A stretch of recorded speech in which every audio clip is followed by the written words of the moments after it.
ये वर्ड सुना है पहले, नेचुरल एलाई।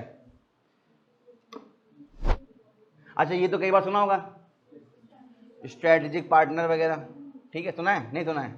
एलाई समझते हो? एलाई क्या? फ्रेंड, पार्टनर, ठीक है ना, आपके ग्रुप मेंबर जिस पे आप ट्रस्ट कर सको, एलाई। इसी से वर्ड बनता है अलायंस, याद आया? ठीक है। नेचुरल मतलब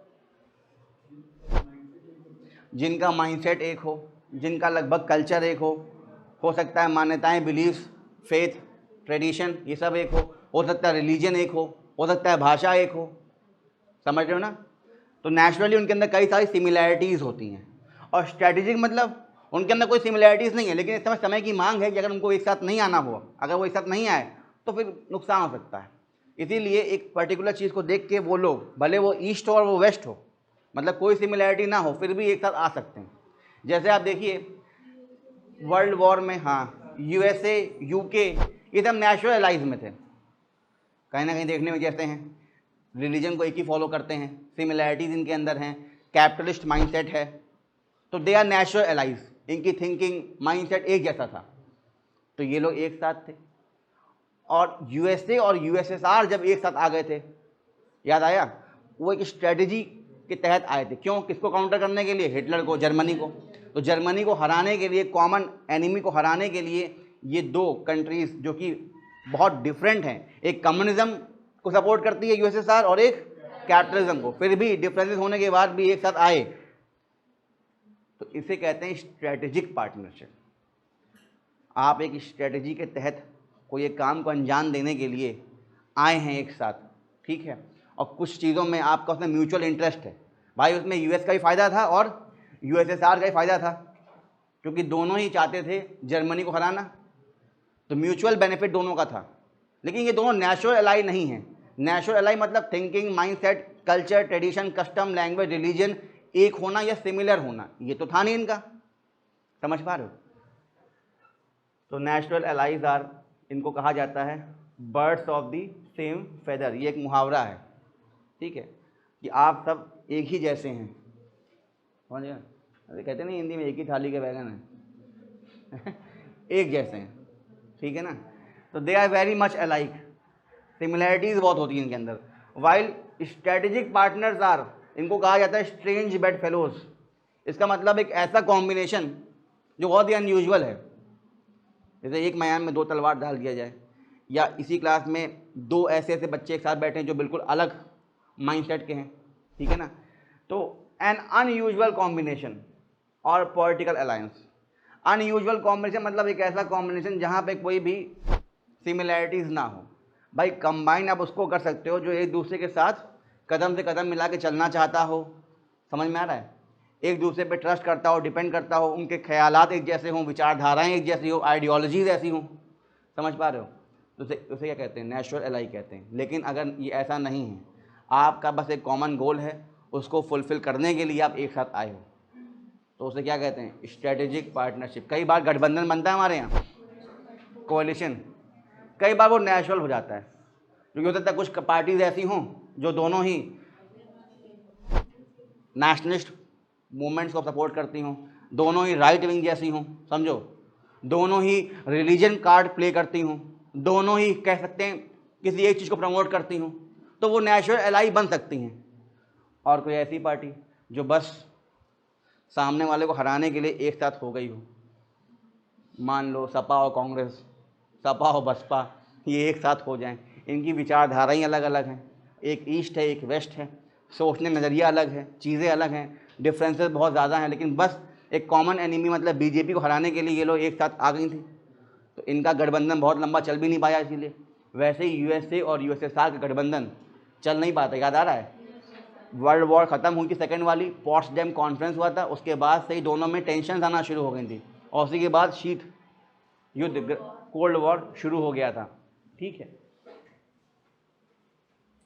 तो नेचुरल एलाइज में आप सोच सकते हैं इनके बारे में, अमेरिका के बारे में, ब्रिटेन के बारे में सेकेंड वर्ल्ड वॉर में, ठीक है, क्योंकि एक साथ थे, क्योंकि इनका कॉमन पॉलिटिकल और कॉमन कल्चरल वैल्यूज़ हैं। ये दोनों ही कहीं ना कहीं डेमोक्रेसी में बिलीव करते हैं। उसके अगेंस्ट जो हिटलर था वो डिक्टेटरशिप में बिलीव कर रहा था, ठीक है।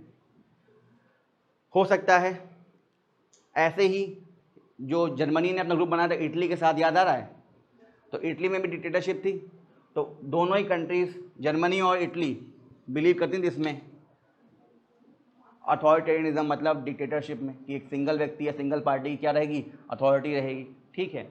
या हो सकता है दोनों कंट्रीज लिबरल कैपिटलिज्म को फॉलो करें, जैसे कि अमेरिका और ब्रिटेन, लिबरल मार्केट रहे, कुछ भी बनाने की आज़ादी हो, प्राइवेटाइजेशन उनके यहाँ हो, निजीकरण रहे, पूंजीवाद रहे, या सोशलिज्म और स्टेट कॉर्पोरेटिज्म, मतलब जैसे कि कम्युनिज्म में होता है कि सब कुछ किसके हाथ में होगा, सरकार के हाथ में होगा, गवर्नमेंट के हाथ में होगा, प्राइवेट प्रॉपर्टी, निजी संपत्ति नहीं होगी। तो सोशलिज्म या स्टेट कॉर्पोरेटिज्म ये मान लिया आपस में किसने, जर्मनी और इटली ने, तो वो एक साथ हो गए। कैपिटलिज्म अमेरिका और ब्रिटेन का कॉमन फीचर था, वो एक साथ हो गए। ऐसे ही डेमोक्रेसी इन दोनों का कहीं ना कहीं कॉमन फीचर था, वो एक साथ हो गए। ऐसे ही ये डिक्टेटरशिप जर्मनी और इटली में था, तो वो एक साथ हो गए। इसका मतलब कुछ चीज़ें मैच जब करती हैं तो वो लोग नेचुरल एलाइज बन जाते हैं, ठीक है। और हो सकता है इनका कई बार कभी कोई कॉमन हिस्टोरिकल या कल्चरल ट्रेडिशन हो सकता हो, ठीक है। सोसाइटी वैल्यूज सेम हो, मैरिज, किनशिप, हेरिडिटरी, ये सब उनके यहाँ सेम तरीके से होती हो, ठीक है, या मोर और लेस सिमिलर हो, एक जैसी हो, ठीक है। हो सकता है ये लोग एक ही रिलीजन को प्रैक्टिस करते हों, समझ रहे हो।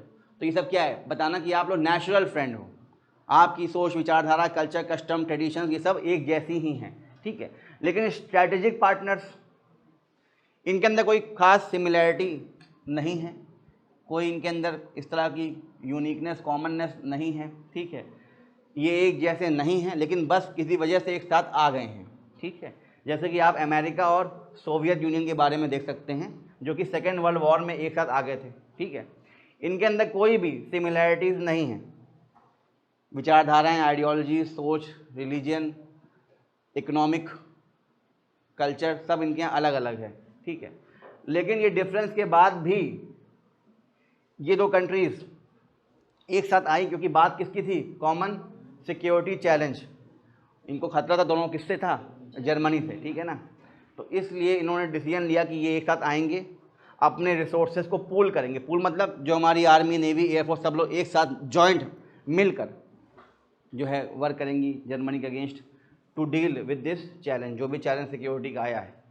जैसे आप देखिए अमेरिका, ब्रिटेन और सोवियत ये एक साथ आ गए थे किससे डील करने के लिए, to deal with fascist. Fascist मतलब डिक्टेटरशिप टाइप की चीज़। फैसिज्म बेसिकली इटली में था, नाजिज्म जर्मनी में था, दोनों डिक्टेटरशिप थी, तो उससे डील करने के जर्मनी है, दोनों सेम आइडियोलॉजी बेटा।